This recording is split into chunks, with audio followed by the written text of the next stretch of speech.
Good morning, শুভ সকাল। এই যে দেখছো সকালটা খুব সুন্দর লাগছে, তাই আমি ক্যামেরাতে এটাকে ক্যাপচার করে রাখলাম। তো এই দিকটায় হচ্ছে আমাদের ঘরের ছাদের ঢালাই হচ্ছে, সুইমিং পুলের নিচ দিয়ে জল লিকেজ করছে, তো সেইটা ঢালাই আমি দেখতে চলে গেলাম উপরে।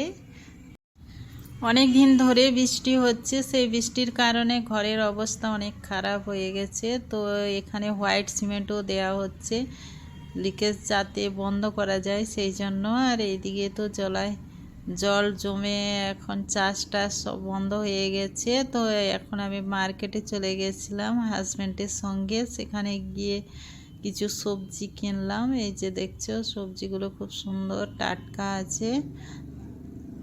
আমি এখানে কচু নিচ্ছিলাম, এই যে ডিম নিচ্ছিলাম। এই ডিমগুলো কিন্তু 10 টাকা করে, দুটো সাইজের ডিম আছে। ওই দিকটায় যে দেখা যাচ্ছে ওইটা হচ্ছে 9 টাকা, এটা হচ্ছে 10 টাকা করে।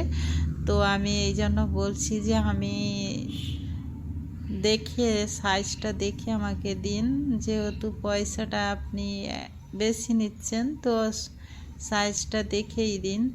তো এইদিকে টমেটো নেওয়া হয়েছে, তারপরে শসা নেওয়া হয়েছে। তো বাজার নিয়ে আমি চলে এসেছি, এসে এই বাজারগুলো এখন বের করব। তো দুপুরে রান্নার ব্যবস্থা করতেছি। তো এখানে কি কি সবজি এনেছি এটা দেখো। প্রথমে দেখছো কচু নিয়ে এসেছি, কচুগুলো সাইজটাও বেশ ভালো ছিল, আর এই কচুগুলো কিন্তু ভালো সিদ্ধ হচ্ছে। তো আমি এই জন্য কচু নিয়ে নিয়েছি। আর এখানে ওল নেওয়া হয়েছে, ওলটাও নতুন এসেছে, কিন্তু এই ওলগুলোও খেতে অনেক ভালো লাগে। আমাকে তো বেশি চাটনি করে খেলেই ভালো লাগে, তাই জন্য আমি একটু ওলও নিয়ে চলে এসেছি। আর এই দিকটায় দেখতে পাচ্ছ শসা আছে।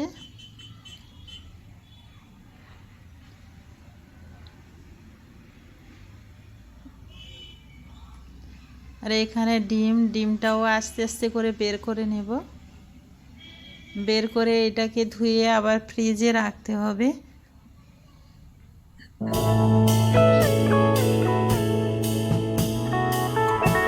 তো সেই জন্য আমি একটা ট্রে নিয়ে নিয়েছি, ট্রেতে ডিমগুলোকে সুন্দরভাবে বার করে নিচ্ছি।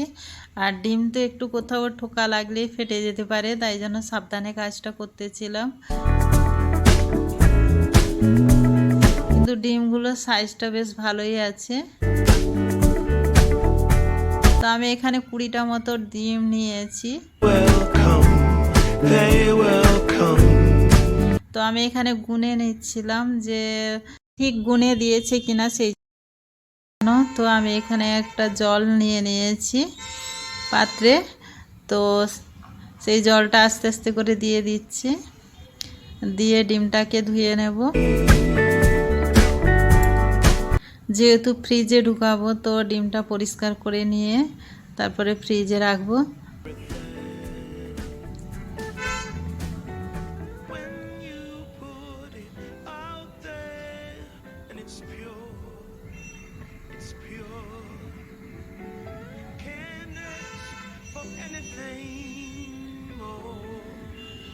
শসা টমেটো ট্রেতে ঢেলে তারপরে তার উপরে জল ঢেলে দিয়ে এটাকে পরিষ্কার করে ভালো করে এটাও ফ্রিজে রাখবো। তাই আমি এখানে জল দিয়ে দিয়েছি, দিয়ে শসা টমেটোগুলো ভালো করে পরিষ্কার করে নেব, নিয়ে ফ্রিজে রেখে দেব।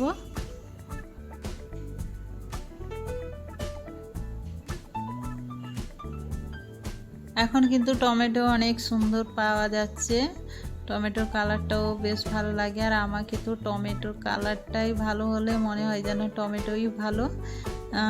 কালারটা একটু যদি খারাপ আসে তো আমার ভালো লাগেনি, তাই এখানে দেখেই নিয়েছিলাম সবজি। তো এখানে আমি আদা রসুনের পেস্ট করে নিয়েছি, যেহেতু আমি এখানে রান্না করব।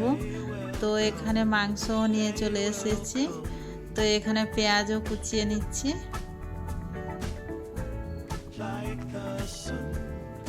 তো আমার একটু দেরি হয়ে গেছে, তাই জন্য আমি তাড়াতাড়ি করে কাজটা করতেছিলাম।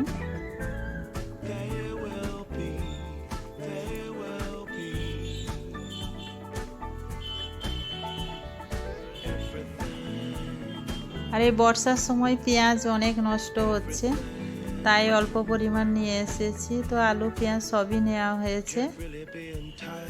পেঁয়াজগুলো কুচিয়ে নিয়েছিলাম। তো এখানে কচুও পরিষ্কার করে নিয়েছি, নিয়ে এখানে কচুগুলো কেটে নেব, তার সঙ্গে একটু আলু দেব। মাংসের সঙ্গে কচু আলু দিয়ে রান্না করলে খেতে ভালো লাগে। আর এখন নতুন কচু এসেছে, তাই ভাবলাম যে আজকে কচু ও মাংস দিয়ে রান্না করব। তো এই যে আমার কাটা শেষ হয়ে এসেছে। তো এখানে আমি প্রেসার কুকারের মধ্যেই রান্না করব। তো এখানে সব গরম মশলা দিয়ে দিয়েছি, যেটা গোটা মশলা, তারপরে পেঁয়াজ দিলাম, আদা রসুন দিয়ে দিলাম। পেঁয়াজটা একটু লাল হয়ে আসতে তারপর লঙ্কার গুঁড়ো, হলুদের গুঁড়ো, ধনের গুঁড়ো দিয়ে মাংসটাকে ভালো মতো কষিয়ে নিতে হবে। কষানোর পরে জল দিয়ে তারপরে আমি এটাকে সিটি দিয়ে দিব।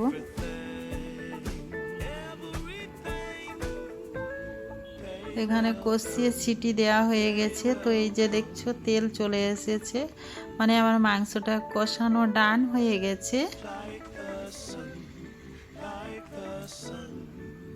তো এর মধ্যে আমি এখন কচু আর আলুটাকে ভালো করে ভেজে নিয়েছিলাম, সেটা এখন এর মধ্যে দিয়ে দিচ্ছি।